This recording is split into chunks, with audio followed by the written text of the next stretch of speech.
Welcome to Happy to See Me, the podcast that puts the spotlight on the overlooked and underestimated. I'm Erika Casupanan, the first Canadian to win Survivor. But before that, I was a Filipino immigrant and corporate perfectionist who felt doubted and overlooked. Now I'm here to prove that every journey, whether messy, beautiful, or unexpected, is worth celebrating. Every Monday, I bring you candid conversations and relatable pep talks with guests who've defied expectations. If you're ready to feel seen, celebrated, and empowered, you're in the right place. And here, I'm always happy to see you.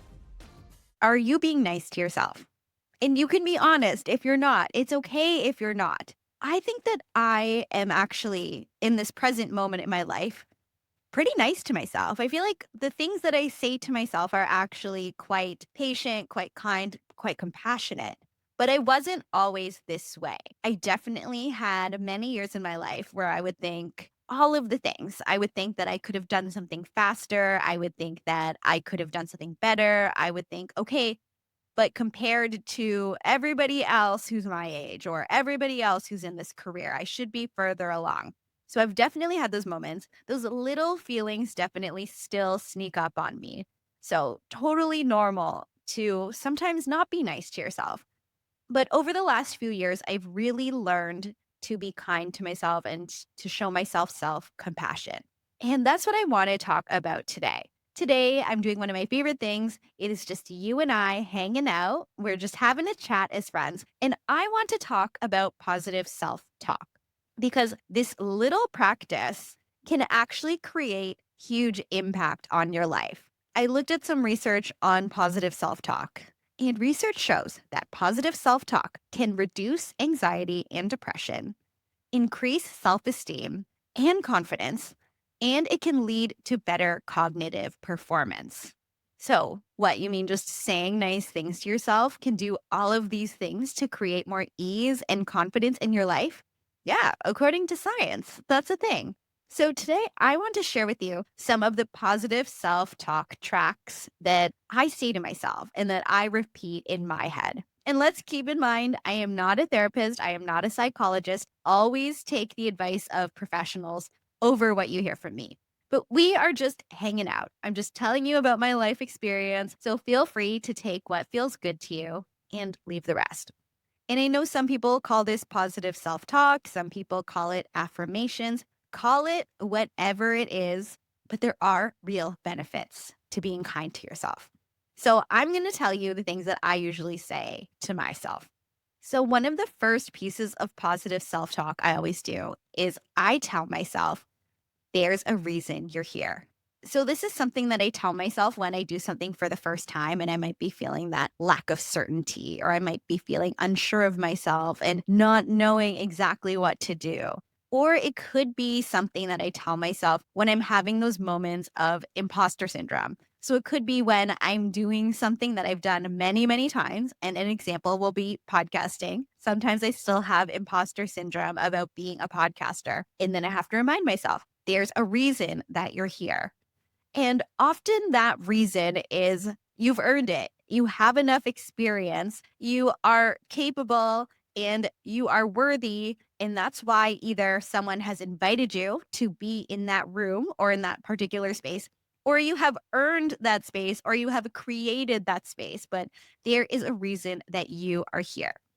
I think that especially early on in my 20s, when I was starting out as an adult and being new in my career, I would always have those moments of, oh my gosh, am I doing the right thing? I've never done something like this before. Should I be doing something different? But really, as I got older and I got more life experience and I overcame those moments of newness, I would have the proof for myself that I could do something. So then as I had these new experiences, I could think, okay, this one is a new one and I'm not sure what to do here. But I've already shown myself that when that other thing I did felt really new, I could get through it. So I could do this one. So there is a reason that I'm here because I've already proven that I could learn something new. And truthfully, I still tell myself this even now, even in the last couple years, even after becoming a publicly known person, reality TV winner. I tell myself this all the time. I even think about when I first got into professional public speaking. So this was after a decade of being a communications professional, I would ghostwrite speeches for other people. And then, of course, I went on Survivor, I won, and I used the opportunity to switch my career into becoming a multi-platform storyteller. And I started booking my first keynote speeches. I remember thinking, I really need to prove that I am this title holder. And not to say to prove that I won Survivor, because obviously that is just a fact. But I mean, in my mind, I had imagined that a person who has that type of title needs to have a certain air of confidence, or needs to have a certain type of presence, or needs to have this certain level of readiness and experience, and to be so certain about what they're doing. And really, I wanted to make sure that my performance at whatever I was doing, whether it was speaking or interviewing or whatever, that it lived up to what I created in my mind as the level that you need to be at to hold that type of title. And it needed to live up to being a winner, and a historic winner at that. So when I first started working for myself, I put a lot of pressure on myself to really perform. And of course, things like that, they pay off, right? When you put that pressure on yourself, you really push yourself to do well, people notice, and then it snowballs and you get more referrals and more work, whatever. Of course, you should always put yourself out there, try your best, give things your best. But I think I was so focused on living up to this title that I definitely had to remind myself, there's a reason you're here. And a lot of the times, the reason I was there was not because I won Survivor, but it was because of who I was and all of the experience that I brought with me.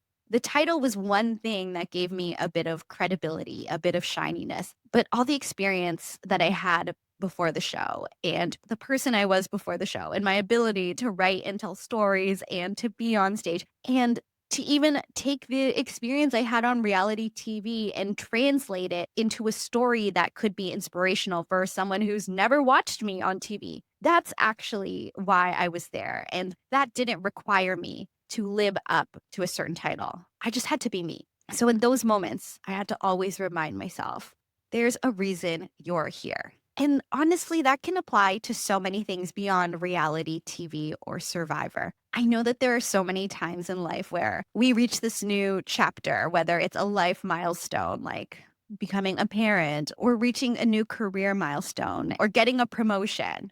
And there are these, let's call them hard skills that you might not have experience in, or things that you might not know how to do. Maybe you have no idea how to be a parent, or you have no idea how to do this new task that's part of your job. But everything that comes with you as a person, and let's call them your soft skills, all of those things got you to the point that you're at now. And even though you've never done the thing that is right in front of you on paper, there is a reason that you are here, because you are you and you got here. So keep that in mind too. And let's keep it in mind for things like networking, which is one of the most awkward things to do. But there's a reason that you are able to be in that room with those people that you see as so aspirational or so important. Or even in conversations that could seem high stakes, like job interviews or flirting, or conversations with somebody that you really want to collaborate with. There's a reason that you are in that conversation. There's a reason you have that opportunity, and it's because you are you. And I think that through reminding myself that there's a reason that I'm there, it's something that can really ground me in those moments of nervousness or uncertainty or needing a bit of a confidence boost. So always remember, there's a reason that you're here.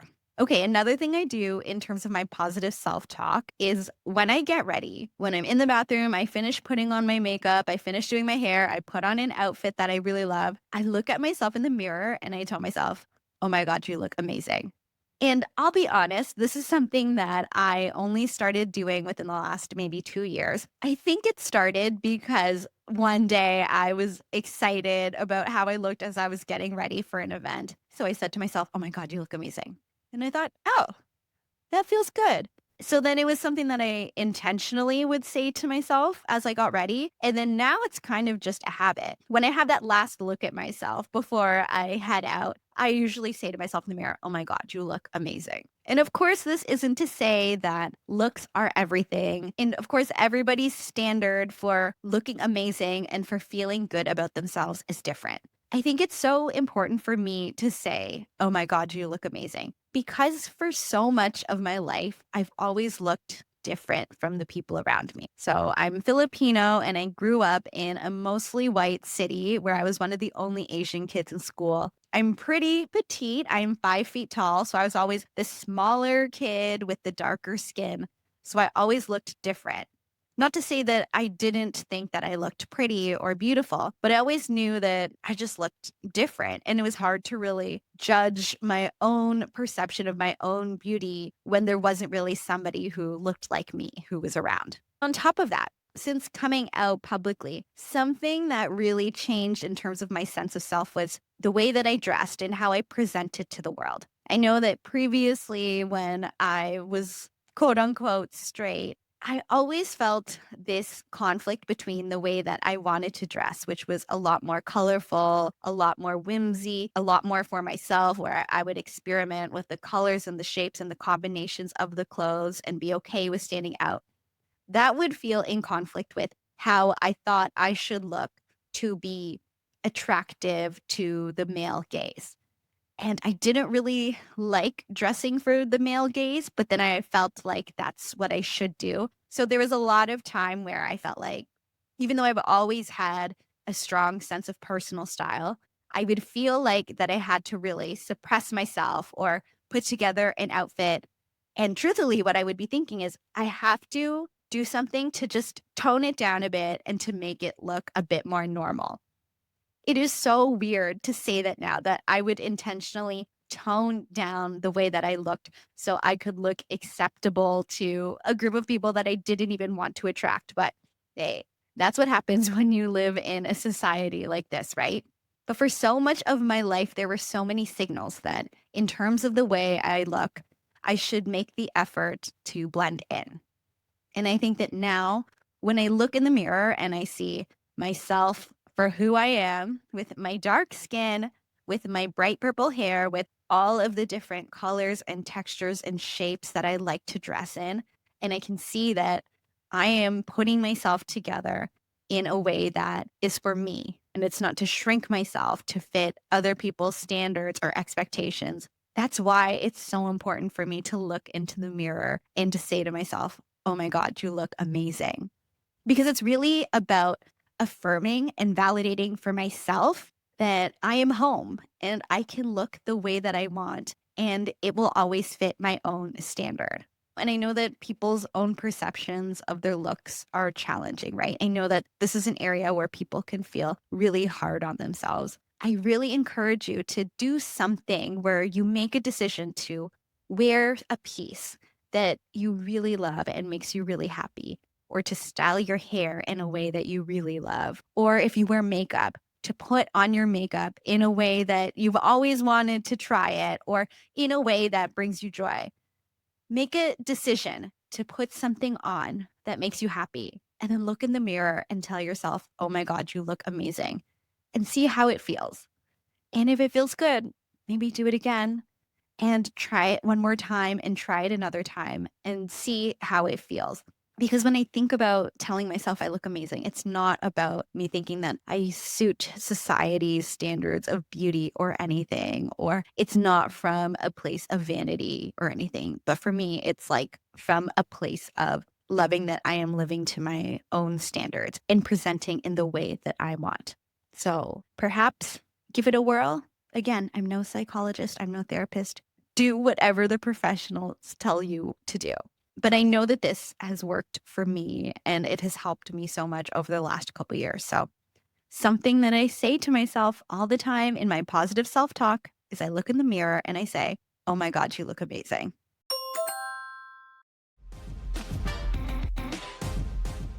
The other piece of positive self-talk that I say to myself all of the time is, it's okay to feel, insert feeling here.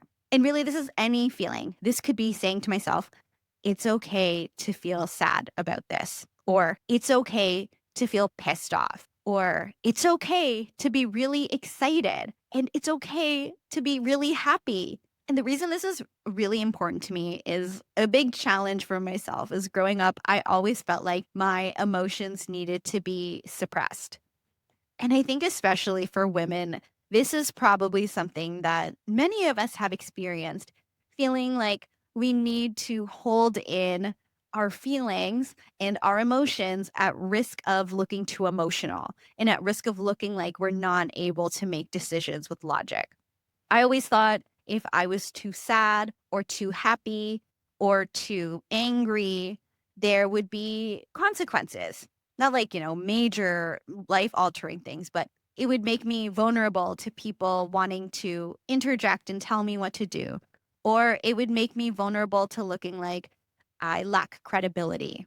All of those messy reasons why in this society, so many people feel like they can't show their emotions. Those are things that I dealt with a lot growing up. I always felt like I needed to really contain my emotions for me to feel accepted or safe. So stopping myself from really expressing those emotions, it really permeated into the inside. Stopping myself from really feeling the feelings and having these big feelings and then immediately going into the logic and then going into using emotional intelligence almost against myself, where I would feel frustrated with somebody. And then I would say to myself, okay, but I have to remember that they're feeling this and they don't realize this and they don't have the capacity for this. So I can't be upset because I know not to take it personally because it's just a projection. So I just have to tell myself that everything is fine. And then I would not allow myself to feel pissed, even though I should feel pissed. Like, even though somebody's going through something, yes, I can give them compassion and grace and know that they're not a bad person and that I shouldn't take it personally.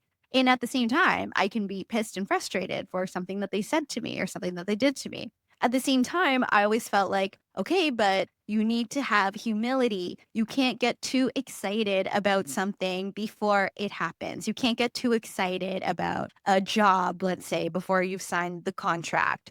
Or you can't get too excited and talk about something really positive in your life at risk of rubbing somebody the wrong way or at risk of sounding like bragging. So then I would be excited about things, but I'd always feel like, okay, but you got to temper that because again, you need to like fit in and be accepted. Really, all of these things to just keep myself small. And by telling myself it's okay to feel, insert feeling here, I feel like I've given myself a lot more freedom to just be human and to feel the highs and the lows and the excitement and the sadness. And that doesn't mean that I need to broadcast it everywhere. It doesn't mean that I need to share everything with everybody.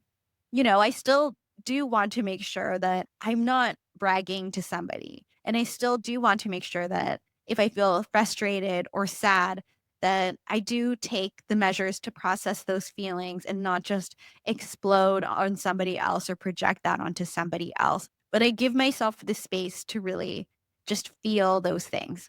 And I feel like through just allowing within myself to feel those feelings and to share those feelings with people around me who I love and I trust, I feel I've become a lot lighter. And the exciting emotions feel so much better. And the sad or the uncomfortable emotions, they're still uncomfortable and they're still sad, but they're so much more manageable.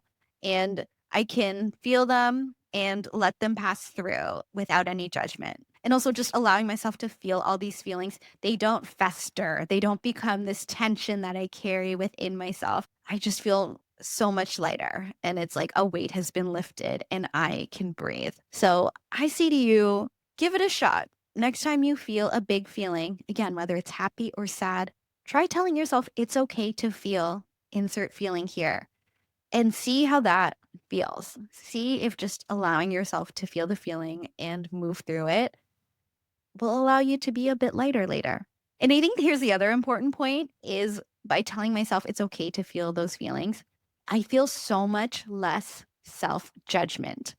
Because I think before I always used to think to myself, why am I so sad about this? Or why am I so frustrated about this? Because let's say, for example, reality TV, people saying mean stuff about me on the internet. I can be like one of those faceless people on the internet and say to myself, you know, you signed up for this, so you shouldn't be upset about it. It could be really easy to go down a spiral of self judgment if this thing I know I signed up for and I knew that it would happen would make me feel discomfort. But then now I'm like, no, I know that I signed up for it. And I also know that it's messed up and it's not normal to hear people say that or read people saying this about you. And then I could just give myself room for both. And through doing that, I was less likely to judge myself. Because let's be real, there's always going to be people judging you. We're always going to have judgments towards other people, whether we try to or not. There's all sorts of judgment. But I think there's so much joy that can come from at least not being the ones to judge ourselves. So, yeah, that's the third thing I say to myself. It's okay to feel, insert feeling here. And as always, remember, talk to a psychologist, therapist, psychotherapist to figure out if any of this is the right fit for you. So those are the main pieces of positive self-talk that I say to myself. I do want to give you a couple bonuses. So these are just smaller things. I don't say these to myself all of the time, but these are just fun things that come up. The first one, it's kind of a joke that I have with a couple of my friends. When something good would happen to us, for example, going to a restaurant and then getting seated immediately at the best table in the restaurant, my friends and I would say, oh my God, everyone loves us. Or having an Uber driver who tells us that we're so full of joy and we're so great and so nice. We would get out of the car and be like, oh my God, everybody loves us. And yes, this is part joking for fun. And then this is also part positive self talk because it is really nice to believe that you're liked and you're loved and to believe that there are people with good intent who are kind and who want to help you out. The world is a messy, messy place. There's a lot of disagreements. I think it's really easy to look for signs and signals of all of the ways the world is not good. And it means a lot to me to give myself a bit of relief and to say, you know what? There are good people out there. There are people with good intent. And oh my God, they love us. And it's also nice to believe that we are lucky. I know that a couple years ago on social media, lucky girl syndrome was this trend. I think that it's really another way of packaging positive self-talk or affirmations. But I know that there is neuroscience and tons of books that connect neuroscience and spirituality that talk about believing that you are lucky and believing that you are worthy and how that could have positive impacts on your life. So I think that it all connects. But maybe give it a whirl. When you're out with your friends and something good happens to you all, say to each other, oh my God, everyone loves us. And then see what happens. See if you have more of those moments where you feel like, oh my God, everyone loves us. So that's a mini one that I do mostly as a cute little joke with my friends. The last little one is about gratitude. So I admit I am someone, I am into the universe. I love to believe that the universe is working and doing its thing behind the scenes. I love the idea of, I mean, if you've been listening to this podcast for a while, you know that I have had manifestation experts on the show and aura readers and astrologers and numerologists. I am into the modalities of spirituality. I'm into the universe. I am into gratitude. I am one of those people, when I see 11:11 on the clock, I say something to myself. I know the usual thing is saying 11:11, make a wish. But when I see 11:11, I use that as an opportunity in my head to say thank you to the universe. I say thank you to the universe simply because I'm so fortunate that there are so many amazing things that I've experienced, that I've got to feel. There's so many amazing parts of my life. And honestly, yes, I just have been talking about positive self-talk and I have those moments where I have to really amp myself up. I also recognize that my life is full of so much beauty and joy, including being able to talk to you on this podcast. So whenever I see that 11:11, I'm not making a wish for something more. I simply say to the universe, thank you. I do have nicknames for the universe, but I feel like that's between me and the universe. So it's kind of playful in my mind. So yes, if you are someone who is into manifesting the universe, perhaps thanking the universe more could really resonate with you. If you are someone who is not into all of that, there is benefit to gratitude. And if you start feeling gratitude for the things that are already in your life and really feeling like you are lucky to have so many of the things in your life, it's very likely that more things will start to unfold in your life that you will be grateful for. And there could be more instances of luck that you could be grateful for. But through showing gratitude, you set yourself up to really recognize when those moments of joy and those moments that you should be thankful for come up. So again, just a small thing that I do, I always thank the universe a lot, but especially when I see 1111. So those are my positive self-talk tracks. I hope that they can help somebody who is listening. And yes, I've given you a little peek into my mind and my psyche and the things that I say to myself. And yes, I think that I am pretty nice to myself. I'm not the type of person to beat myself up anymore. That's a thing. I have definitely changed and grown into this. I haven't always been like this. So I hope that I could also be proof that if you are in a period of self doubt, if you are unsure of yourself, it is possible to get to a place where you feel more certain and grounded and sure of yourself and you have more love for yourself. And in the meantime, I have so much love and appreciation for you. It was an experiment for me to see how would people react if I start doing these episodes where it's just me talking to everybody. And it means so much to see that people tune into these episodes and download these episodes. So I want to say from the bottom of my heart, thank you so much for tuning in and supporting this podcast. If there is a topic that you would love for me to talk about the next time I get on the mic and I speak to you solo, which will probably be in a few weeks, please let me know in the comments or on social media. Send a DM to Happy to See Me Pod on Instagram. Leave a comment on YouTube. Leave a comment on the podcast TikTok. Thank you so much for spending a bit of time with me this week, and I will be happy to see you next Monday.